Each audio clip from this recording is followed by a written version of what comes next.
Hello everybody and welcome. Well, I hope you're well. I am very good. I'm very happy to start a new video.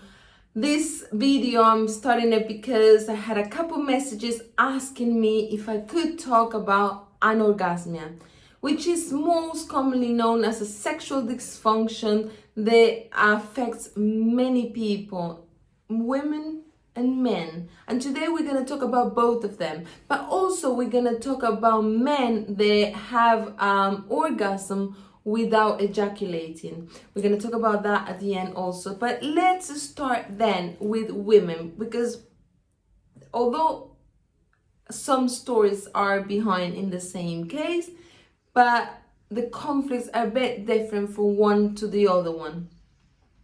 So let's start with women that cannot achieve an orgasm. It doesn't matter what they try, they never can achieve an orgasm. And also some women that go through life with never being able to achieve an orgasm. And this, of course, creates a lot of conflict for them because they sometimes don't feel good enough about themselves. Why I cannot achieve it? It doesn't matter what I have tried, they say to me. I just can't achieve it. And so why is this? What are the emotions behind this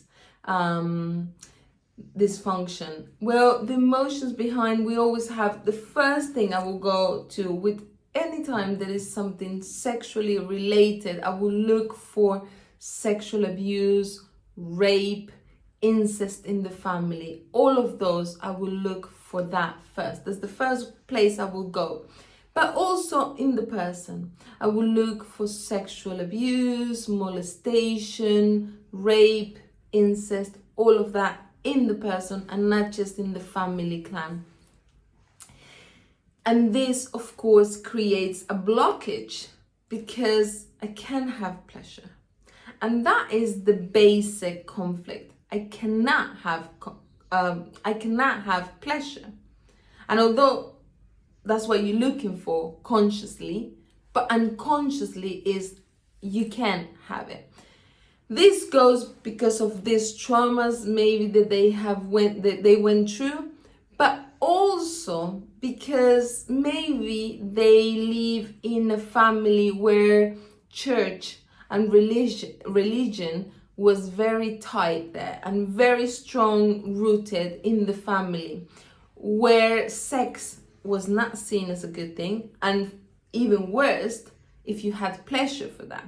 And sometimes pleasure for some women is associated with prostitution. Oh, if you do that, you are like a prostitute, or you're dirty, or sex is being seen as a dirty thing in your family. So these programs and these beliefs that they've been implanted in us since we were little, or even before we were born, just in our mom's womb. This was implanted in us that we cannot have pleasure. Maybe if mom was raped and that's how you were conceived. So all of those things implant in us, I cannot have pleasure. Pleasure is not a good thing, and women should not have pleasure. And this is what creates this blockage that I just cannot allow myself to flow with that energy and to achieve an orgasm. Also, when the beliefs are really strong in the family, the women are really matriarch, and we come from a matriarchy family, and where you need to be in power, but you shouldn't enjoy it.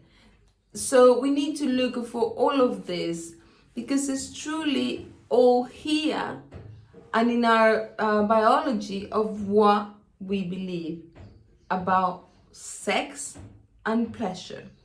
Now, if we go to the men, now is another story. I mean, all of that, I will look also for all of that. I will look for abuse, incest, rape, all of that, because you have to look for that first, always, when we're talking about a sexual conflict, a sexual problem, a sexual dysfunction. But with men is a bit different because sometimes they feel that the women in front of them is too much for them. Sometimes, like, I don't deserve it. This is too much of a woman, and also I don't know if I'm gonna be able to perform the way she may want to. And this creates this terrible blockage that if I'm not gonna do a good job, I won't do it, and I will not achieve an orgasm. Or even worse, because I just feel that I am not a man enough maybe for this person that I am with. So those conflicts comes also from these beliefs that maybe dad had. We need to look at what kind of dad this man has. What is the beliefs in that family members? What is the belief between dad, mom, about sex, pleasure, and about what I deserve in life? And do I deserve pleasure? Can I have pleasure? And those are all of the conflicts behind that with men. Now, then is also the orgasm, but without ejaculation. Now, when a man manages to separate orgasm with ejaculation, this man is separating pleasure with conception, with reproduction. So, and this is a very difficult thing for a man to achieve, because to achieve this man has worked really hard, physically, mentally, and sometimes even spiritually, because this man has a true belief that he can have pleasure, that's fine, but he cannot reproduce. Reproducing for him is not a good thing. Sometimes behind that is a true belief that I don't want a child just like me. I don't want a child to come to this world to suffer just like I suffer. So I just stop that. And the way to stop is I will enjoy my pleasure, but without reproduction. And then also is those beliefs about, let's see, who I had as a father. I don't want maybe to have a child that maybe ended up being just like my father. My father maybe was too tough.